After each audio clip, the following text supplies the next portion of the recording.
it's the same old theme. Say it's 1916. In your head, they're still fighting with their tanks and their bombs and their bombs and their guns. In your head, they are dying. What's in your head? In your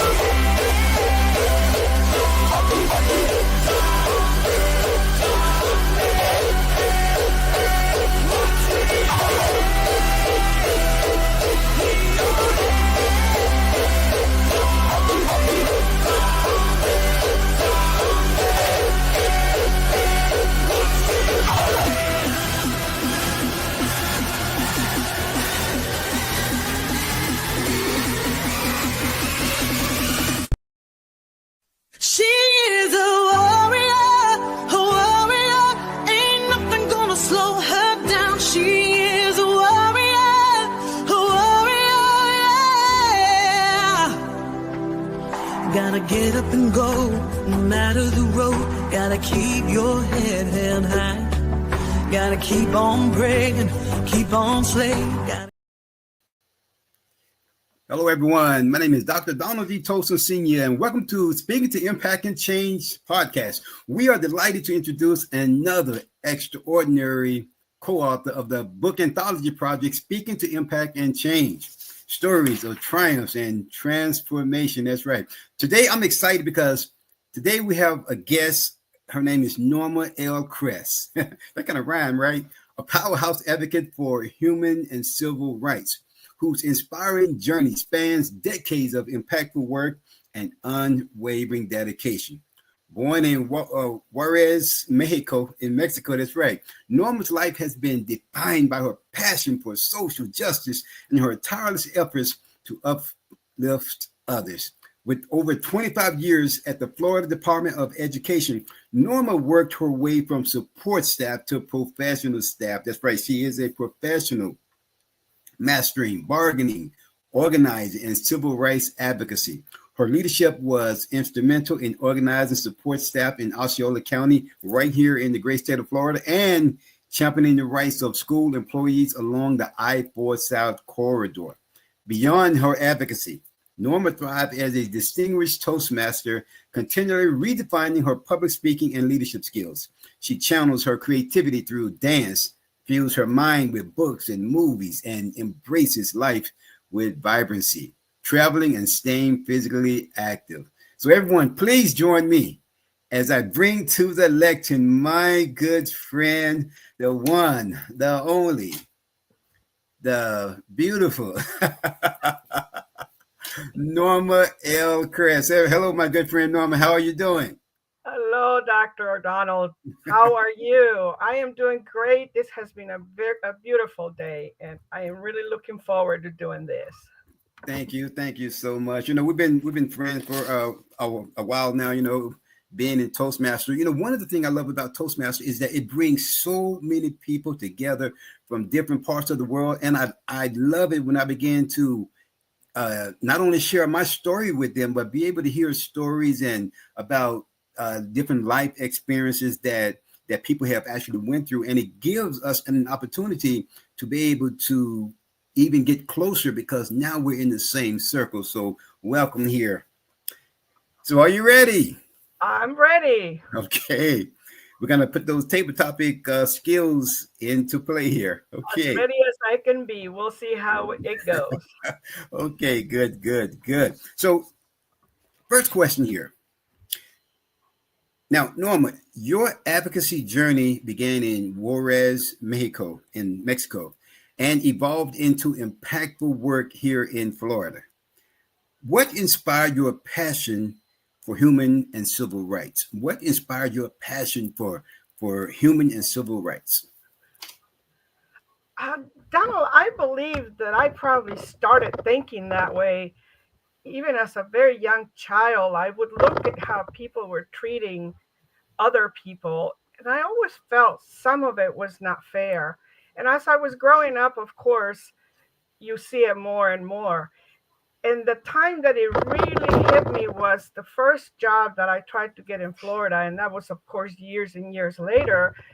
The building was very cold. And when I said, "Oh, this is really bad, it's awful cold," and the lady says to me, "Oh, yes, we freeze in the winter and we cook in the summer." And Mm, I said, "I am not staying here. This isn't right." So I went to the office and I told the gentleman that had hired me, "I'm going to leave. I'm not going to stay at this job because I'm not going to freeze in the winter and I am not going to cook in the summer." And mm. he was like, "What?" And I said, "I'm sorry. I appreciate the opportunity, but I'm leaving." Yes, yes. Shortly after that, I got the job at the FEA, the Florida Education Association. Good, good. So tell me about your experience. I know you told us that you work for the Florida Education Association. How was that experience? You know, I've heard a bit about it. How was that experience? Did you love the job? You didn't like it? It was fun. Tell us about that. The job, first of all, was a very good. It came at a perfect timing when I needed to have a job that paid well and had good benefits. So the job itself was very, very good. What happened that made me think even more about getting farther on and helping people better is that when the teachers or the support staff would call and ask for help, the only thing I could do was to take a message and have someone else call them back. And I kept thinking, I can do this. I'm not helping any by putting them on hold for another day when they were so upset about what was going on. So I kept going and got myself a little bit more education and so on. Oh, good, good, good. You know, one of the things that I love about members of Toastmasters, especially you, is that we are continuous learners. We're always learning. We're always on the forefront of those new advances and challenges. So I love the fact, and I want to applaud you for those efforts. Now, with the Florida Education Association, am I correct? Yes. Okay. Now you advanced from a support staff to a professional staff. How did that transition take place? And tell us about that. Well, as you may know, a support staff in an office, especially, is a secretary, a receptionist. I started out as a receptionist at the Florida Education Association. And as I said, when people called and they were distraught and wanted help, the only thing I could do is to try to calm them down and let them know that someone would call them back. They didn't always get calls back as soon as they needed it. And I started thinking of ways to get advanced. And I knew that in that particular office, I would only go as far as being a secretary. So I got in touch with the people at the Florida Education Association at headquarters, the big boss, and I talked to him about the possibility of getting into a program that was available at the time for support staff to educate themselves to be able to pers- go on into professional staff. And I actually got hired. One of the reasons was the fact that I'm bilingual, because for many years while I was working there, I kept telling them we need somebody that's bilingual, and some of them kept saying, their powers to be, they don't listen very well. Mm. Oh, we don't need, they can, you can do Google Translate, or can you things like that. And Google Translate has gotten better, but back then it was not good at all. No. So that's how I did it. I applied for the program, and the first time I was actually denied. And one thing I tend to be is I don't give up. Mm-mm. So the next year I applied again, and they got the second interview, and I was accepted. So it was not a very long training. It was only like 21 days. So you know how 21 days will change Oh the yeah. world. And I graduated from that program. And about a year after I graduated, a position was open, and I was hired at that time. Oh, good, good. You know, I heard you say there you did not give up. Of course, you did not give up because you are a warrior. You know, that's why when I was searching for songs to put on your intro, of course, I had to come up with that because Norma L. Cress, she is a warrior. That's right. Now, speaking of being a warrior, I know both of us, we are veterans.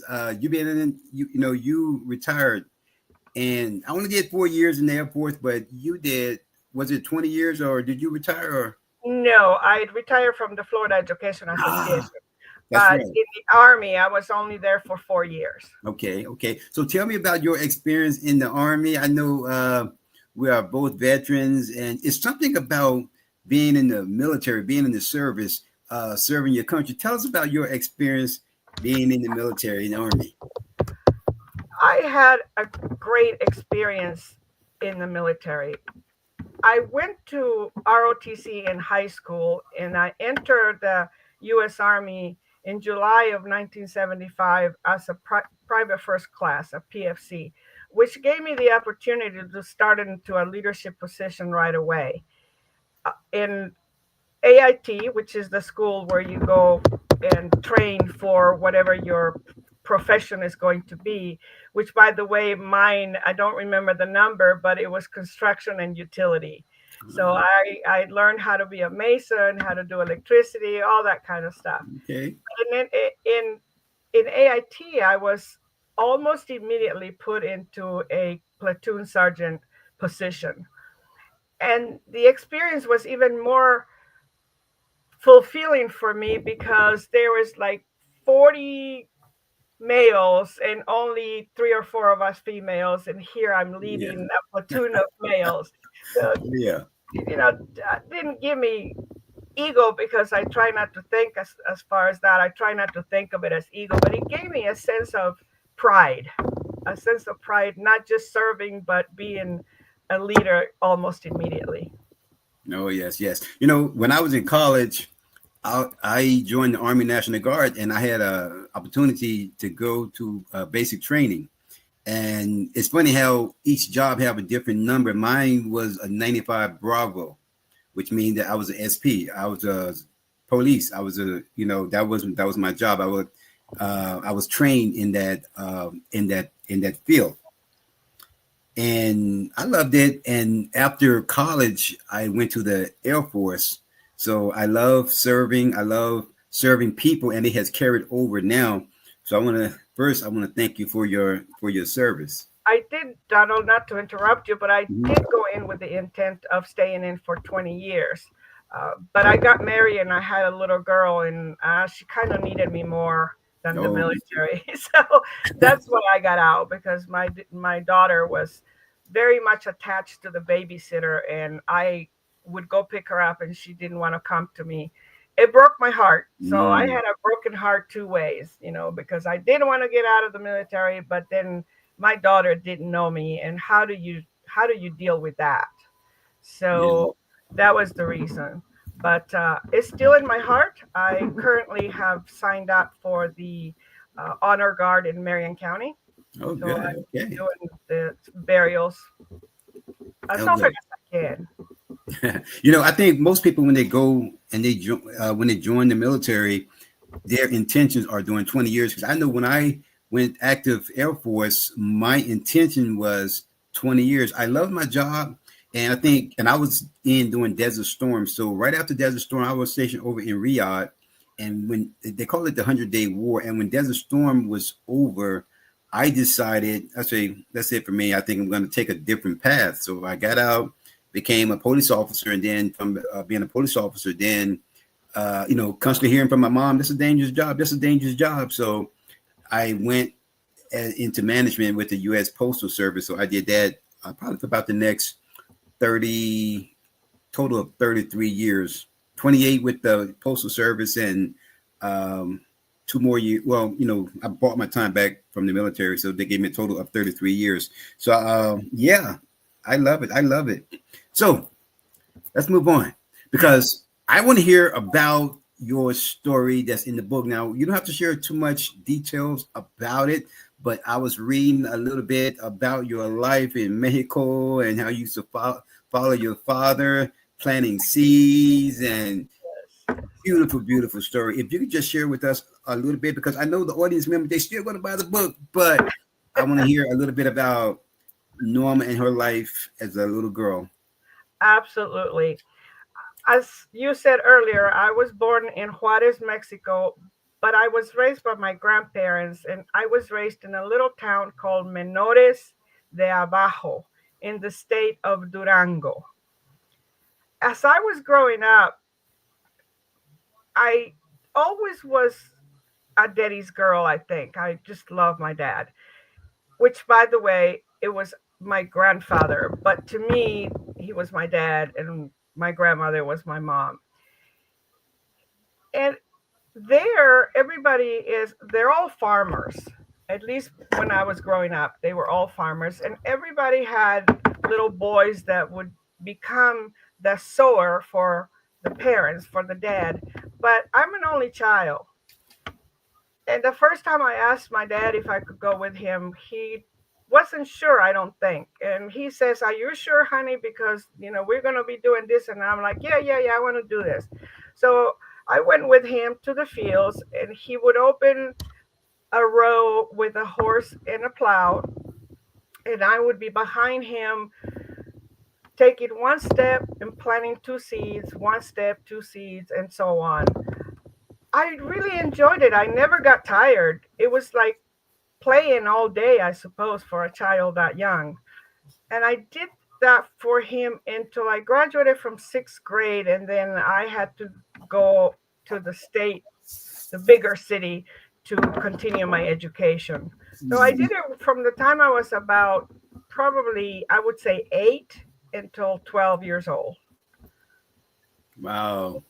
You started working very young. Very That's great. And I think I don't think I know it is great because it brings those value of hard work, and it's something that is lacking with our youth in nowadays. That's kind of that Louisiana talk nowadays.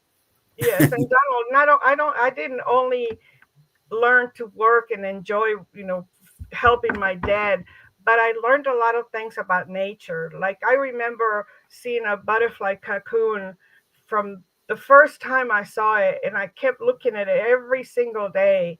And I knew one day I was going to come in and she would be coming out of the cocoon. But unfortunately, I didn't get the chance to see it, but I learned about it. There were, insects and plants and other animals, wild animals, spiders in the ground. I would play with them. There was a spider that had her nest on the ground that has a little door. Oh, and yeah. I would go to it and I'd knock on the door, and she would come out. And you'll see the antlers go like this, and then I touch the antler and it would go back in and close the door. So I had a lot of different things that I did that were fun, that were not work. Wow, Just that's very educational without school. yes, yes. Wow. That is wonderful. I think I'm an outdoors person too because I love going fishing. I love being out in nature. I love, feeling the breeze and the sun on your face, and it's healthy for you. You get all that those vitamins from the sun. So it is always great to be outside working. Now, you are a distinguished Toastmasters. Now, I'm sorry, Toastmaster. A lot of people, they have heard of Toastmasters, but some might not know exactly what Toastmaster is, especially what is a distinguished Toastmaster. Can you share with us a little bit about your journey in Toastmasters and a little bit about Toastmasters and you as a distinguished Toastmaster? Okay, yes. So the Distinguished Toastmaster is the highest leader position that you can have, or designation that you can have in Toastmasters. And it takes a while for people to get to, because you have to deliver so many speeches and do different types of leadership projects to get there. But Toastmasters, the way I think of it is, it's not necessarily a public speaking organization.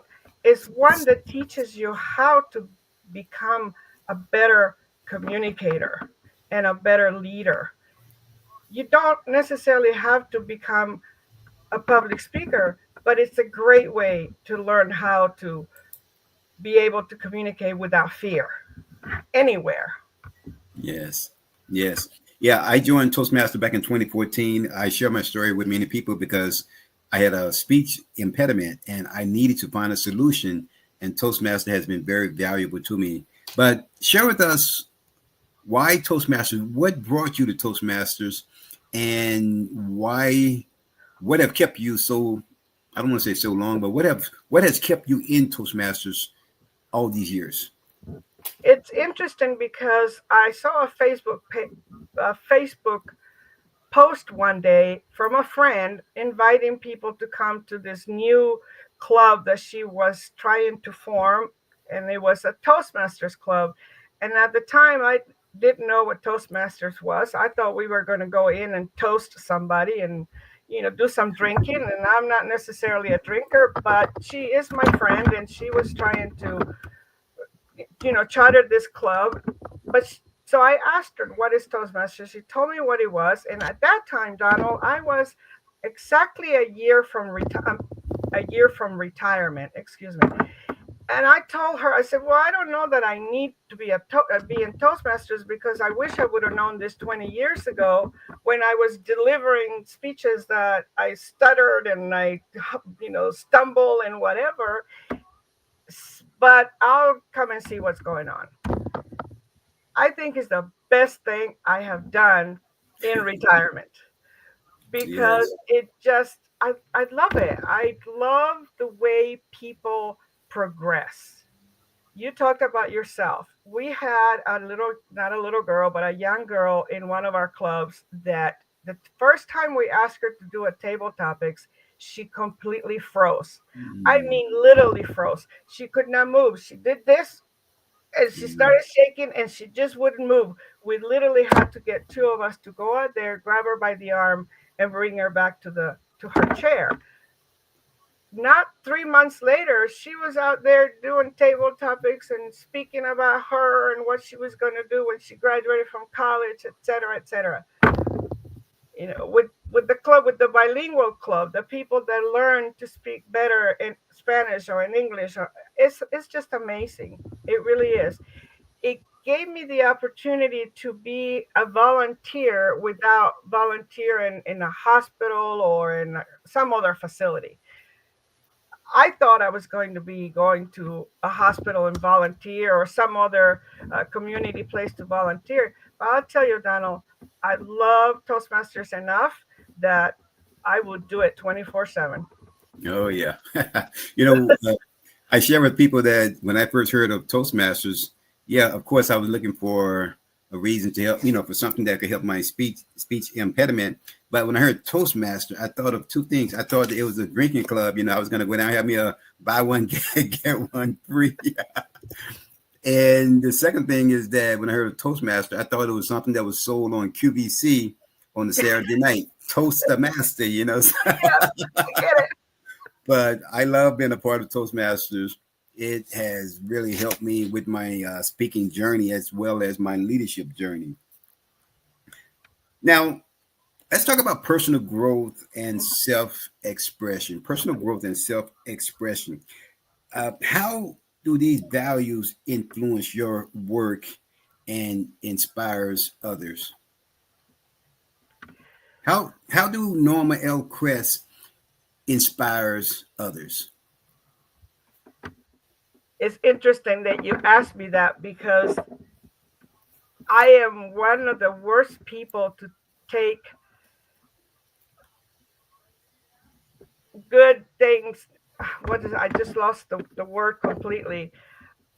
But when people give me accolades, I feel weird, and I don't even know how to explain that, because I never thought that I was really doing anything. It's just me. How can this little person from nowhere to Lake Panasoffkee, how can I inspire anybody? I haven't done, I'm not a hero. I'm not this. I'm not that. I suppose in reality, to some people, I might be a hero. And I think how I inspired people is simply with the fact that I never give up. Mm. I don't tell people what they're doing wrong. I tell people, let's try to do things this way. Or look, if something is not working for you this way, think about doing it, a different way. I, Yeah. I, I try to encourage people to not just say, I can't do that. Yes. It's like the word can doesn't exist in my vocabulary.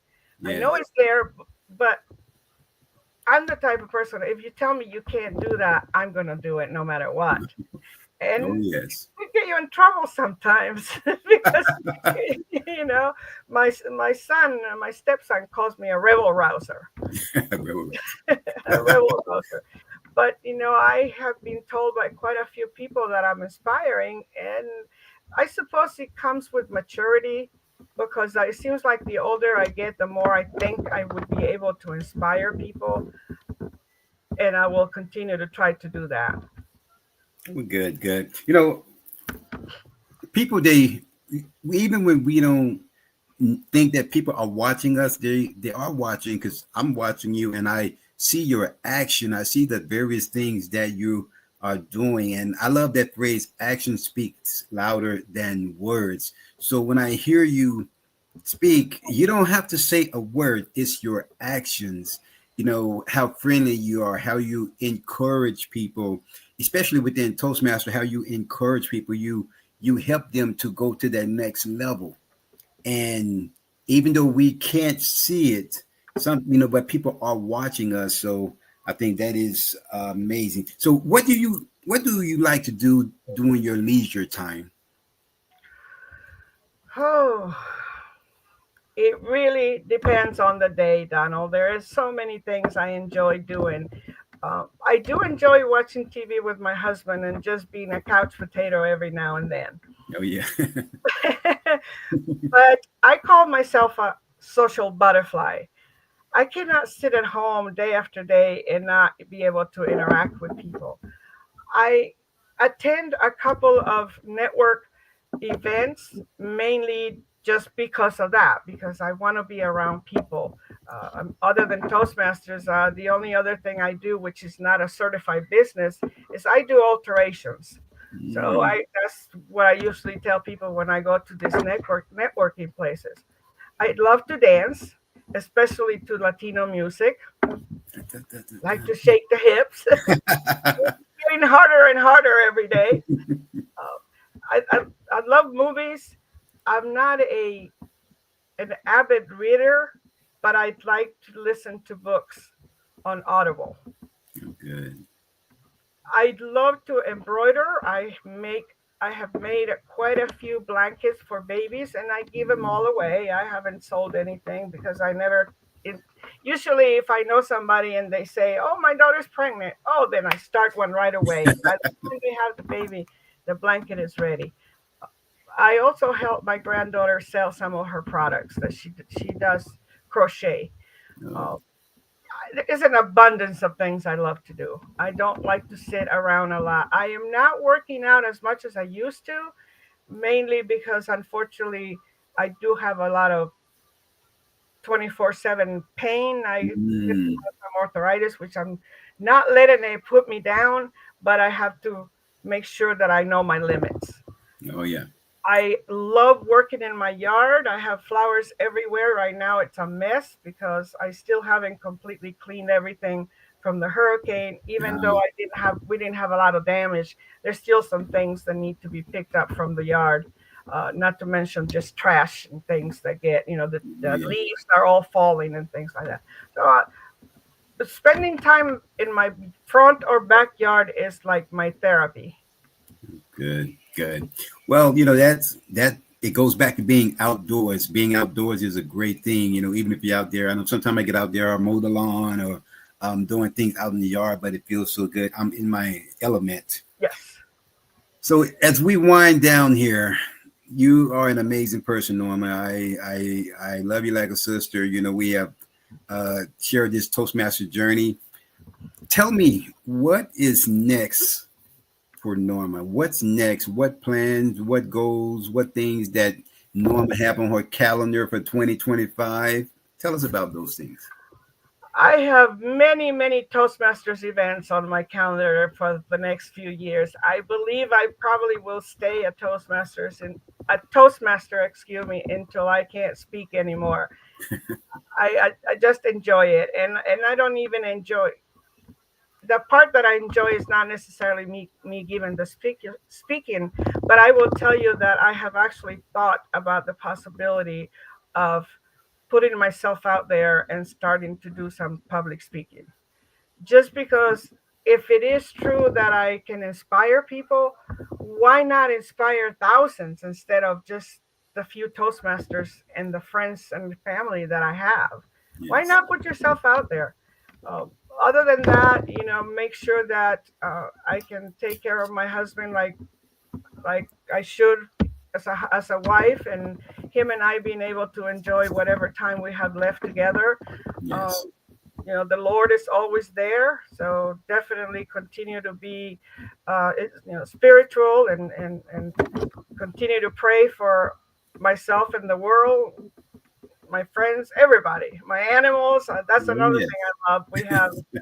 We we have two dogs, a cat, and two birds. Okay. So I got plenty to do. But really have been thinking about the possibility of starting to do some public speaking. Oh, good, good. You I should. may You need some should. coaching with that. You should. You have a beautiful voice, and yes, you do inspire others. So, for people that want to get in contact with Norma L. Cress, if they want to say, "Hey, Norma, we want you to come and speak on our stage or on our virtual platform," or even we want to hear about your story in the book, and we want to get in contact with you. How can they get in contact with you? I am obsessed with texting. Okay. I love. I don't like speaking on the phone as much as I like texting. Not that I wouldn't speak to you on the phone. Of course I would, but I can give you my phone number. That's 352-361-9242. Can you say that again? 352-361-9242. Okay, wonderful. Now, do you have a website or? I I have a Facebook page, Instagram, and I Okay, just currently got on Blue Sky. okay, good, good. So they should be able to go to Facebook, type in Norma L. Cress, and there They you should are be able doing to some find, amazing things. yes, sir. And currently, my um, base camp picture is on my profile. Okay, So if you pull that up, that's me. okay, wonderful, wonderful. So Norma, I want to thank you for being on the Speaking to Impact and Change, where we are talking about the anthology project, Stories of Triumph and Transformation. And thank you so much. And I look forward to seeing you on the same stage. And I will definitely continue to see you in Toastmaster. Love you, my friend. And tell your husband hello. And you have a wonderful evening.